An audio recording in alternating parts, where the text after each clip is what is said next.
Jejak kaki pertama Nabi Adam di Sri Lanka. Salah satu peninggalan para nabi-nabi terdahulu adalah jejak telapak kaki Nabi Adam di Sri Lanka. Hampir semua orang dan ajaran agama di dunia mengakui bahwa Nabi Adam alaihissalam adalah manusia pertama yang hidup di bumi.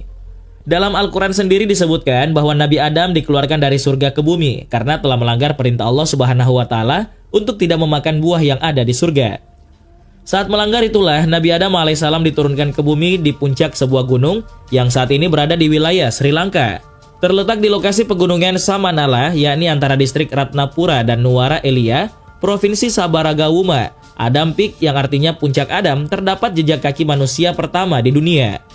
Warga Buddha dan Hindu Sri Lanka sudah menjadikan tempat itu sakral sehingga kerap melakukan ritual. Di puncak gunung setinggi 2.243 meter di atas permukaan laut, jejak kaki yang diyakini milik Nabi Adam itu berukuran raksasa dengan panjang 1,8 meter dengan lebar 1 meter. Tempat ini dianggap suci oleh 4 kepercayaan, yakni Hindu, Buddha, Kristen, dan juga Islam. Umat Hindu sendiri menamakan lokasi ini dengan sebutan Sivan Adipadham. Mereka meyakini bahwa cetakan jejak kaki raksasa ini adalah peninggalan pijakan dari tarian yang dimainkan oleh Dewa Siwa. Sedangkan umat Buddha menganggap jejak telapak kaki raksasa ini adalah yang terbesar, tercetak di atas batu safir oleh Buddha saat kunjungan terakhirnya ke Sri Lanka. Sementara itu umat Kristiani meyakini bahwa jejak kaki ini adalah milik Saint Thomas ketika ia menyebarkan agama Kristen di Sri Lanka. Lain halnya dengan Muslim, mayoritas umat Islam percaya bahwa cetakan kaki ini adalah milik Nabi Adam alaihissalam ketika pertama kali menginjakkan kakinya di bumi. Jalan Purba bekas Nabi Ibrahim. Peninggalan para nabi-nabi terdahulu selanjutnya adalah Jalan Purba bekas Nabi Ibrahim yang menembus Palestina. Jalan purba ini oleh penduduk setempat disebut Masar Ibrahim Al-Khalil, sebuah jalan setapak sepanjang 321 km yang menembus wilayah Palestina. Membujur menembus tepi barat dari kota Jenin di utara kota Hebron yang terletak di bagian selatan, Masar Ibrahim merupakan bagian dari sebuah proyek yang lebih luas. Di lokasi ini ada Jalur Ibrahim, yaitu sebuah jalan setapak yang panjang merayakan jalur membelah Timur Tengah yang dilakukan oleh lelaki yang dianggap oleh sejumlah kalangan sebagai bapak dari bangsa Arab dan Yahudi. Peperangan menutup jalur ini di Suriah dan jalur di bagian selatan Turki melewati daerah yang sekarang ini kurang aman. Akan tetapi, jalur pada bagian di tepi barat merupakan yang paling sukses dan sering dilewati orang. Ratusan wisatawan asing dan warga lokal Palestina menggunakan jalur itu setiap tahun, melewati batas budaya dan agama. Salah satu warga di sana mengatakan jika orang di seluruh dunia melihat tempat ini sebagai tanah suci dan melupakan orang-orang yang tinggal di sekitarnya. Selain itu, ia juga mengatakan jika jalur ini merupakan sebuah cara bagi warga Palestina dalam memilih untuk menyampaikan kisah mereka pada dunia. Misteri kain kafan pembungkus tubuh Yesus Kristus. Peninggalan para nabi-nabi terdahulu selanjutnya adalah kain kafan pembungkus tubuh Yesus Kristus. Kain kafan Turin diyakini oleh banyak orang sebagai kain pada tubuh Yesus setelah ia disalibkan. Selain itu, ada juga yang skeptis dan mengatakan jika kain kafan tersebut hanyalah barang palsu, hanya peninggalan agama yang memiliki makna sejarah. Kain kafan Turin yang disebutkan ini adalah kain tenun sepanjang 4,2 meter yang memiliki garis-garis coklat kemerahan di bagian depan dan belakang. Di atas kain itu ada seorang lelaki yang terbaring terlungkup dengan tangan bersilang di depan perutnya. Bagian depan dan belakang kepala tertata dan memperlihatkan kain yang melilit tubuh seseorang. Dari kain kafan itu mungkin untuk melihat luka mengerikan yang tak terhitung jumlahnya pada tubuh orang ini, seperti sayatan, luka tusuk, dan tanda cambuk. Kain kafan ini adalah bukti kuat untuk penyaliban Yesus dan deskripsi Alkitab tentang kematiannya. Namun, sains dan sejarah menunjukkan lebih banyak misteri di balik cerita tersebut. Dalam sejarahnya, kain kafan yang banyak diperdebatkan ini muncul pada akhir abad ke-14. Bahkan di abad pertengahan masih ada argumen tentang keaslian kain itu, ketika beberapa dokumen pertukaran tulisan tangan antara pejabat tinggi gereja pada waktu itu menganggap kain tersebut palsu. Namun sejarawan mengatakan ada beberapa kain yang muncul pada saat itu, sehingga klaim palsu itu tidak ada hubungannya dengan kain kafan ini yang saat ini berada di Katedral Santo Yohanes Pembaptis di kota Torino, Italia. Sebelumnya ada pertanyaan bahwa gambar ini dilukis oleh seorang seniman tertentu dalam sejarah, tetapi mendeteksi gambar tubuh yang terperinci di atasnya meyakinkan banyak orang bahwa gambar ini dibuat ketika diekspos dengan tubuh orang sungguhan. Beberapa orang Kristen percaya bahwa ini adalah cerminan dari tubuh Yesus di atas kain ketika ia dibangkitkan melalui cahaya ilahi dan energi yang dipancarkan dari tubuhnya. Istana peninggalan Nabi Daud. Peninggalan para nabi-nabi terdahulu selanjutnya adalah istana Nabi Daud alaihissalam. Baik dalam agama Islam, Kristen maupun Yahudi, Nabi Daud terkenal karena melawan Goliat alias Jalut, yang pada akhirnya pertempuran tersebut dimenangkan oleh Nabi Daud alaihissalam. Beberapa waktu yang lalu, arkeolog bernama Avraham Faust dan Yair Sapir dari Bar Ilan University di Israel berhasil mempublikasikan hasil penanggalan karbon dari penemuan arkeologis di situs Tel Eton yang ternyata berasal dari abad 11 sebelum Masehi dan 10 sebelum Masehi. Bukti arkeologis ini diperkirakan berasal dari tempat tinggal gubernur Israel pada masa itu yang kemudian dihancurkan oleh invasi kerajaan Asyura pada abad ke-8 sebelum Masehi. Menurut peneliti, penemuan ini membuktikan ada seorang gubernur Israel yang pernah menguasai kota Yudea pada masa tersebut.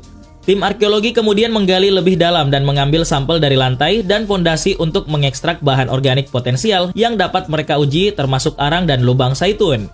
Dengan menggunakan barang-barang ini, mereka memperkirakan bahwa batu lantai yang paling baru yang diletakkan pada bangunan ini dipasang pada 921 sebelum Masehi. Dan konstruksi awal diperkirakan terbentuk antara akhir abad 11 sebelum Masehi dan kuartal ketiga abad 10 sebelum Masehi. Waktu yang diduga merupakan periode ketika Raja Daud berkuasa.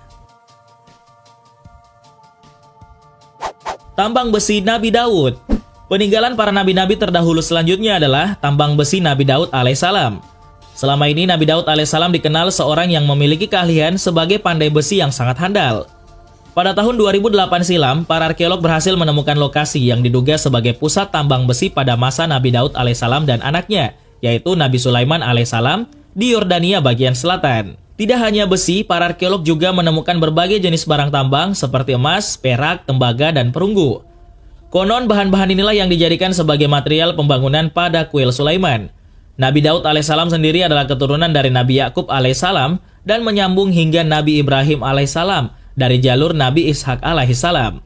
Nabi Daud alaihissalam sendiri diangkat sebagai nabi diperkirakan pada 1010 sebelum Masehi. Nabi Daud alaihissalam adalah nabi bagi tiga agama samawi, yakni Yahudi, Nasrani, dan juga Islam. Beliau meninggal pada usia 100 tahun lebih dan risalahnya diteruskan oleh putranya, yaitu Nabi Sulaiman alaihissalam.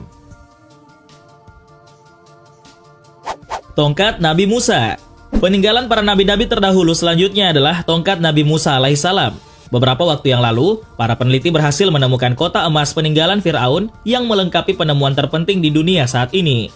Sebelumnya ditemukan juga kereta milik Fir'aun di dasar Laut Merah yang mungkin menjadi petunjuk bagi para arkeolog untuk menggali keberadaan tongkat Nabi Musa. Saat itu para arkeolog berhasil mengungkap sisa-sisa kota kuno yang dijuluki kota emas yang hilang di gurun Mesir, tepatnya di luar kota Luxor. Temuan ini disebut sebagai kota kuno terbesar yang pernah ditemukan di Mesir dan diperkirakan berasal dari era kejayaan Fir'aun, yaitu sekitar 3000 tahun lalu. Salah satu mujizat Nabi Musa alaihissalam yang paling terkenal adalah dapat membelah Laut Merah dengan tongkatnya untuk menghindari kejaran pasukan Fir'aun. Tongkat ini selalu menemani Nabi Musa alaihissalam terutama saat kondisi genting atau terdesak. Banyak yang meyakini bahwa tongkat Nabi Musa alaihissalam tersebut ada dan terkubur di suatu tempat. Namun keberadaannya tidak pernah bisa atau belum pernah diketahui. Para ahli menduga bahwa tongkat Nabi Musa alaihissalam berada di dalam kotak bernama The Ark of the Covenant, dan kotak itu sendiri tidak pernah berhasil ditemukan. Jubah Rasulullah. Peninggalan para nabi-nabi terdahulu selanjutnya adalah jubah atau mantel peninggalan Nabi Muhammad SAW. Awalnya jubah milik Nabi Muhammad SAW ini sempat dijaga oleh kaum Abbasiyah di Mesir. Karena adanya serangan oleh Utsmaniyah pada 1517, jubah milik beliau ini dipindahkan ke Istanbul. Jubah atau mantel ini disimpan di Masjid Burdah di Istanbul, Turki, yang menyimpan koleksi peninggalan Nabi Muhammad SAW. Masjid tersebut membuka pameran mantel Nabi secara rutin setiap bulan Ramadan setiap tahunnya.